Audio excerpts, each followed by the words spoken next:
اور اسی طرح علماء کرام نے ایک مسئلہ لکھا ہے کہ اگر آپ اپنی لڑکی یا لڑکے کا رشتہ کرنا چاہتے ہیں تو سب سے پہلے ان میں یہ چیز دیکھیں کہ کیا وہ نماز کے پابند ہیں،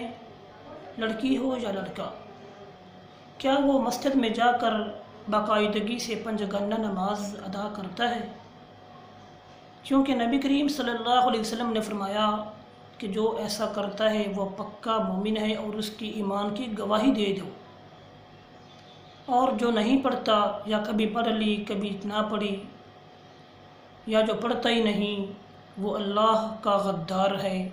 اور جو اللہ رب العزت کا غدار ہو وہ تیری بیٹی کا کیسی وفادار ہو سکتا ہے۔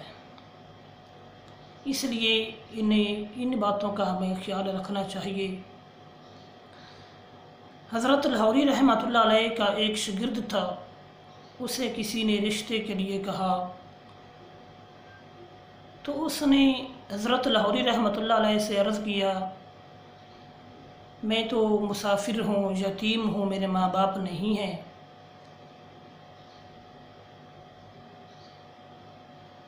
تو آپ ہی میرے ماں باپ ہیں، اماں جان سے کہیں کہ وہ ان کے گھر جا کر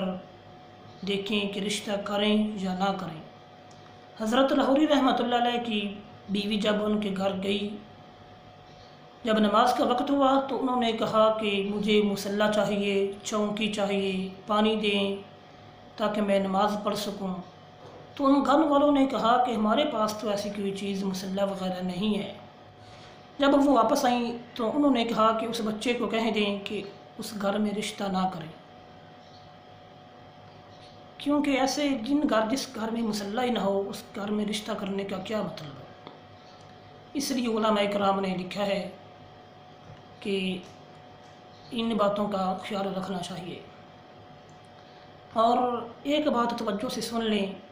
کہ اگر لڑکی اپنے گھر میں کسی غیر مرد کی تعریف کر رہی ہے تو سمجھ لیجئے کہ خطرے کی گھنٹی بج چکی ہے۔